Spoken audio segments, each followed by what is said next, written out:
And now we're bringing you some kind of breaking news. It's a crazy world we live in, but normally it's Reform and Tory psychodramas. But tonight we're going to be talking about, one that's about to happen in the Labour Party. And I want to start with this.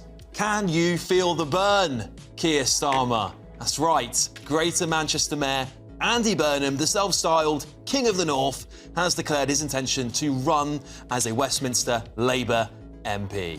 In a letter released just before the 5 p.m. deadline, Burnham claimed his return would support, not undermine, the struggling Labour government. But that's just a load of gaslighting, in my opinion, because it's blatantly clear to me Andy Burnham isn't returning to help Labour. He's returning to burn the house down and replace Keir Starmer as Prime Minister.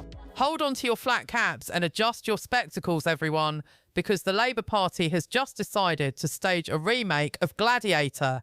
And spoiler alert, the Emperor in Westminster has just given the King of the North a very public thumbs down. We are currently witnessing a political drama so thick with intrigue, you could serve it with gravy at a Sunday roast. Picture the scene. Andy Burnham, the man who has spent the last 9 years turning Greater Manchester into his own personal integrated transport paradise, decides he wants back into the big league. He wants a seat in Westminster. He wants to help. Or, if you listen to the whispers in Downing Street, he wants the keys to the front door of number 10. But Keir Starmer and the National Executive Committee have just slammed the door in his face, citing costs and logistics, while everyone else is smelling the unmistakable scent of a cold-blooded political assassination. The gloves are off, the tweets are spicy, and for the first time in a long time, the aura of Sir Keir the Unstoppable has taken a serious battering. Quick favour, if you're loving this, hit that subscribe button. Over 92% of viewers haven't yet. It's free. Takes a second and means the world to us. Thanks. If you did, now back to the show. Let us break down exactly how we got to this point. It is late January 2026 and a by-election is looming in Gorton and Denton after Andrew Gwynn stepped down for health reasons. For Andy Burnham, this was the equivalent of a perfectly placed through ball in the final minute of a cup final. He saw his opening, he submitted his application, and for 24 glorious hours, the King of the North was ready to mount his horse and ride back to Westminster. But then came the National Executive Committee, Labour's ruling body, which is currently packed with more Starmer loyalists than a Keir Starmer fan club meeting. By a vote of 8-1, they blocked him. 8-1. That is not a deliberation, that is a firing squad. The only person who stood up for him was Deputy Leader Lucy Powell. Even the Prime Minister himself reportedly cast a vote against the mayor. The official excuse, they said a mayoral by-election would be too expensive and would distract from the upcoming local elections. It is the political version of telling your friend they cannot come to your party because you are worried about the wear and tear on their shoes. No one is buying it. The real reason is as plain as the nose on your face. Keir Starmer is terrified of having a popular, charismatic rival sitting 3 benches behind him, ready to pounce the moment a poll goes south. The rejection was brutal, but the way it was handled was even worse. If you want to see a man truly lose his patience with the process, look no further than Burnham's social media feed. Now, Andy Burnham is usually the master of the measured response. He is the guy who talks about the Manchester way and focuses on bus fares. But after being told he was not fit to stand for a seat in the city, he literally runs. He let the mask slip. He posted a response on X that was so sharp you could shave with it. He pointed out, and this is the kicker, that the media was informed of the NEC's decision before he was. The fact that the media was informed before I was tells you everything you need to know about the way the Labour Party is being run these days, he wrote. Ouch. That is not just a disagreement, that is a declaration of war against the party machinery. He added, you would think that over 30 years of service would count for something, but sadly not. You can almost hear the heartbreak through the screen, mixed with a healthy dose of I am going to remember this. It is an incredible look for a party that is supposed to be united and disciplined. Instead, it looks like a corporate HR department trying to squeeze out a high-performing manager because he makes the CEO look boring. And if you think the Prime Minister's friends were going to stay quiet while the Mayor vented his frustrations, you clearly do not know how Labour psychodrama works. Enter Tom Baldwin, the man who literally wrote the book on Keir Starmer. He decided to weigh in by suggesting that the prospect of Burnham returning to Westminster had already added to an inward-looking psychodrama that helps no one. He basically told Andy to sit down, stay in Manchester, and stop making the boss look bad. He even suggested that an unnecessary by-election for mayor might have damaged Burnham's reputation. But Andy Burnham was having absolutely none of it. He replied with a line that is currently being carved into the hearts of Labour members everywhere. "I'm not sure losing a by-election does us any good either, Tom." Boom. Mic drop. Total destruction. With one sentence, Burnham highlighted the massive risk Starmer is taking. By blocking the most popular Labour politician in the North, the party has potentially handed the Gorton and Denton seat to Reform UK, or the Greens, on a silver platter. Burnham isn't just defending his own ego, he is pointing out that the leadership would rather lose a seat to Nigel Farage than win it with a rival. It is the ultimate cutting off your nose to spite your face strategy. The psychodrama Baldwin mentioned is exactly what the public sees when the party turns on its own. But what are the actual risks Labour is running here? What do you make of this Labour psychodrama that's going on at the moment? Look, Andy Burnham is a dud. He's Starmer 2.0. He's weak, indecisive. He's never going to be he's not a leader.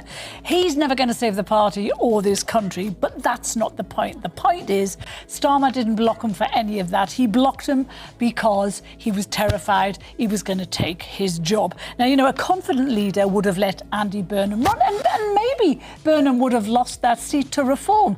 But now, if that happened, that's all going to be blamed on Starmer. The thing is, he's, there was somewhere today, is he turning into a dictator? No, he's not. He's a wimp. Keir Starmer is a wimp because a strong leader would have let Burnham run. And Starmer, it's pathetic. He wants to hang on to power at any cost, and he's willing to sacrifice democracy to do. Let us talk about the elephant in the room, or rather, the man with the pint and the flat cap in the room. Nigel Farage has been watching this Labour meltdown with the glee of a man who just found a £10 note in an old coat. He has already come out and said that blocking Burnham has massively boosted Reform UK's chances in Gorton and Denton. And he is right. At the last election, the combined anti-establishment vote was significant. Without Burnham's King of the North star power to hold the line, that seat is suddenly looking very vulnerable. The Green Party is also smelling blood.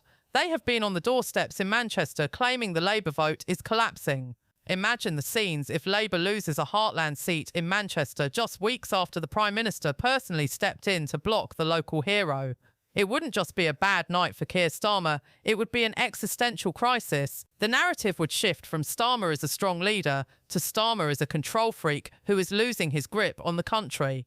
By trying to prevent a leadership challenge in 2027, he might be triggering one in 2026.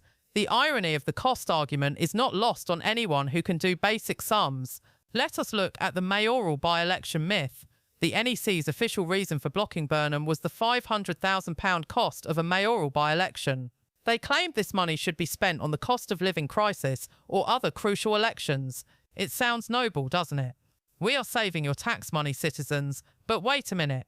Labour is a party that just won a landslide. They have more donors than they know what to do with. Are we really supposed to believe that £500,000 is the breaking point for the mighty Labour machine? Of course not.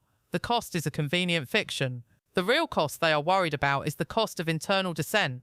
They are terrified that if Burnham gets into the House of Commons, he becomes the lightning rod for every disgruntled backbencher who thinks the government is being too cautious, too Blairite, or just plain boring. Starmer's allies are currently running a Stop Andy campaign that makes a CIA operation look amateurish. They are so focused on keeping the king in his castle in Manchester that they are forgetting there is a whole country out there that might quite like to see him in Westminster. The fallout from this isn't just limited to one by-election. It is sending shockwaves through the unions and the soft left of the party.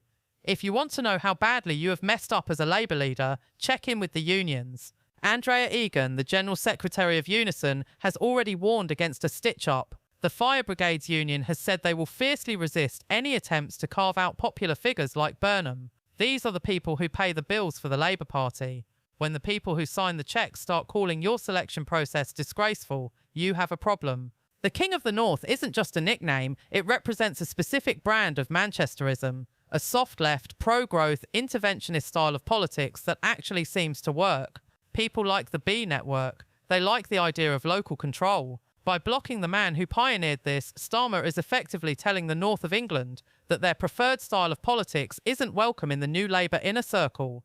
It is a bold move, Keir. Let us see if it pays off, or if it leads to a regional revolt that makes the 2019 Red Wall collapse look like a minor tremor.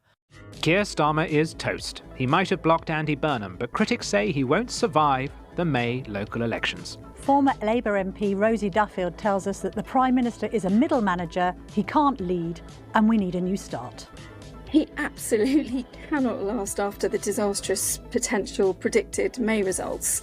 I think that's the absolute last minute. I don't know, will he really carry on that long? Does it have to be spelled out that clearly to him?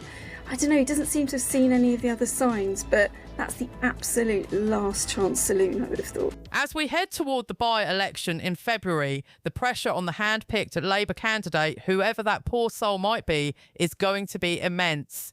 Imagine being the person Labour eventually picks to run in Gorton and Denton. You turn up to the local community centre and the first question everyone asks is, why aren't you Andy Burnham?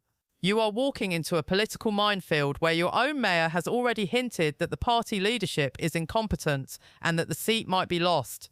It is the ultimate poison chalice. If Labour wins by a tiny margin, the headline will be, Labour struggles without Burnham. If they lose, the headline will be, Starmer's snub costs Labour the seat. There is no win here for the Prime Minister. He has turned a routine by-election into a referendum on his own leadership style. He has made himself the story, and in politics, when the leader becomes the story for the wrong reasons, the ending is rarely a happy one. The King of the North might be staying in Manchester for now, but the Prince over the water is more powerful than ever. Behind the scenes, the fingers are pointing at one man, Morgan McSweeney. He is the Prime Minister's Chief of Staff, the dark wizard of the Labour machine, and the architect of the zero-tolerance policy toward any potential leadership rivals. For McSweeney, the world is binary. You are either with Keir, or you are a threat to the project. This is not about democracy. It is about discipline.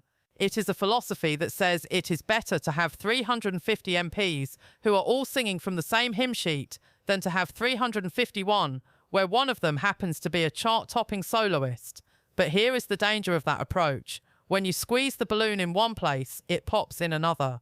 By sealing off Westminster, they have forced Burnham to become a permanent insurgent in Manchester.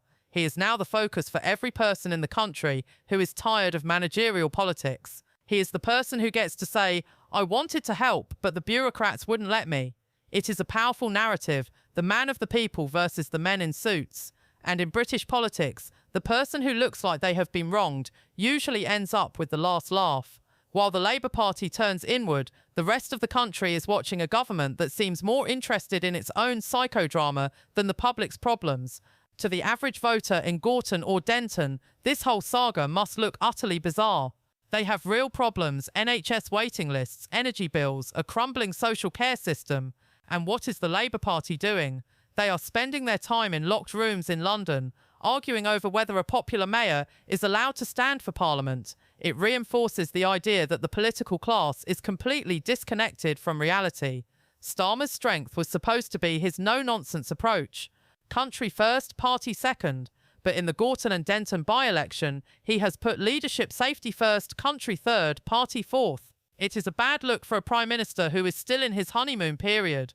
If he cannot handle a bit of competition from Andy Burnham, how is he going to handle the massive economic shocks that are surely coming in 2026? The shock for the public is that the grown-ups are acting like bickering teenagers. The 26th of February is fast approaching. The writs have been issued. The lines have been drawn. Keir Starmer has essentially bet the Gorton and Denton seat on the idea that he can control the Labour Party through fear and paperwork. He has risked a humiliating defeat to Reform UK just to keep his most popular rival at arm's length. It is a high-stakes gamble that would make a Las Vegas regular blush. If he wins, he will say the system worked. But if he loses, the calls for a change in leadership will go from a whisper to a roar. Andy Burnham is staying in Manchester for now. He is returning to his role with full focus, but he has left a mark. He has exposed the fragility of the Starmer project. He has shown that the King of the North cannot be silenced by a committee vote. The shock for Donald Trump might have been the Canada-China deal, but the shock for Keir Starmer is the realisation that his party is no longer afraid of him. Let us look at the legalities, because Keir Starmer, being a former Director of Public Prosecutions, loves a good clause. There is a new rule in the Labour handbook, cheekily dubbed the Burnham clause by some insiders. It states that directly elected mayors must seek the express permission of the NEC before they can even put their name forward for a parliamentary seat. It was supposedly brought in to avoid the Dan Norris situation, the mayor of the West of England who tried to do both jobs, but everyone knows it was built specifically to keep the gates of Westminster barred against the man from Manchester. Yeah, but be very clear about that.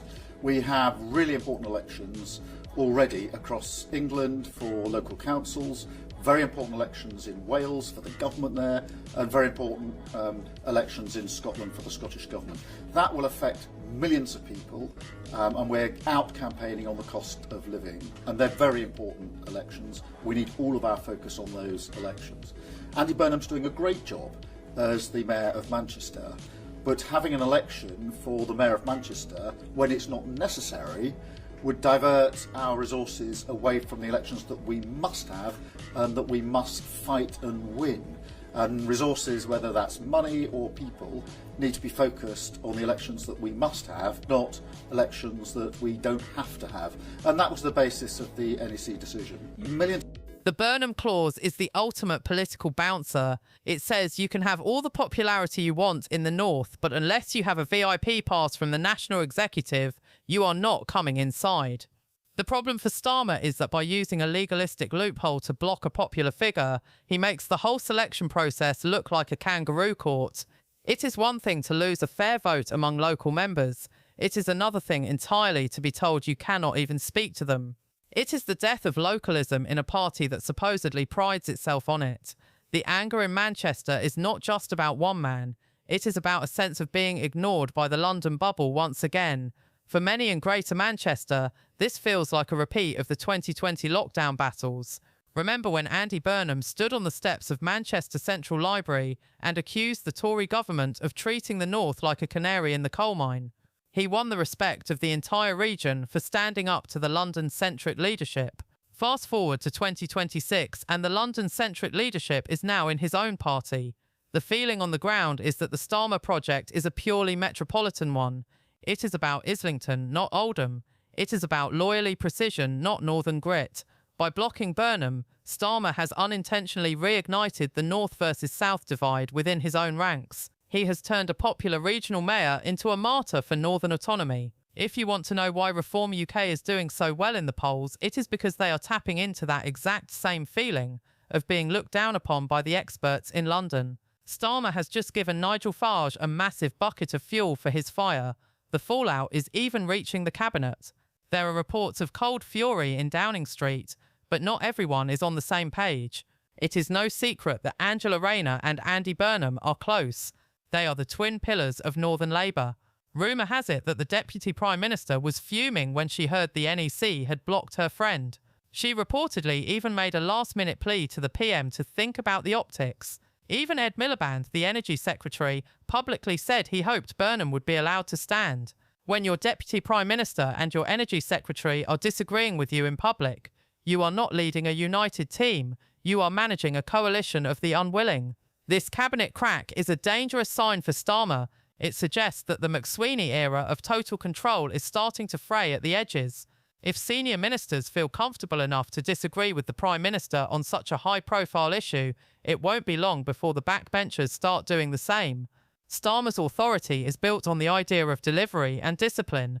If he cannot deliver a smooth by-election and he cannot maintain discipline in his own cabinet, what does he actually have left? The psychodrama is only just beginning. Let us look at what happens the day after the by-election. No matter the result, February 27th will be a pivotal day for Keir Starmer. If Labour wins comfortably, he will double down on his control freakery and claim the Burnham clause saved the party from a leadership distraction. But if they lose, or even if the majority is slashed to a few hundred votes, the narrative will shift instantly. The 50 MPs who signed that letter of protest will suddenly become 100. The unions will start talking about new leadership, and the King of the North will be sat in Manchester waiting for the phone to ring. Andy Burnham has played this perfectly. He has been the disappointed professional. He has pledged his support to the eventual candidate. He has taken the high road while Starmer is stuck in the legalistic mud. By staying disappointed rather than angry, he has made himself look like the adult in the room. He is concerned about the impact on the important elections ahead, a subtle way of saying, if we get wiped out in May, don't blame me. He has set the stage for a told-you-so moment that could define the second half of 2026. The Labour Party is at a crossroads. It can be a party of the people, or it can be a party of the process. In the end, the most important people in this entire drama are the voters of Gorton and Denton. They are the ones being told that their choice is limited. They are the ones being used as pawns in a Westminster power struggle. The basic principle of British democracy is that the local party should be free to pick the best person for the job. By overriding that principle, Keir Starmer has sent a message that the project is more important than the people. It is a message that has backfired before, and it will likely backfire again. Whether it is the red wall or the blue wall, voters do not like being told what to do by people who have never stepped foot in their town. The shock for the Labour leadership is that you cannot run a country or a party like a spreadsheet. People have feelings, regions have pride, and kings of the north do not just disappear because you voted them off the island. The 26th of February is the date, Gorton and Denton is the place, and the King of the North is the man who isn't there, but whose shadow looms over everything. Keir Starmer might have won the committee vote, but he is currently losing the battle for the soul of the Labour Party. Thank you for watching.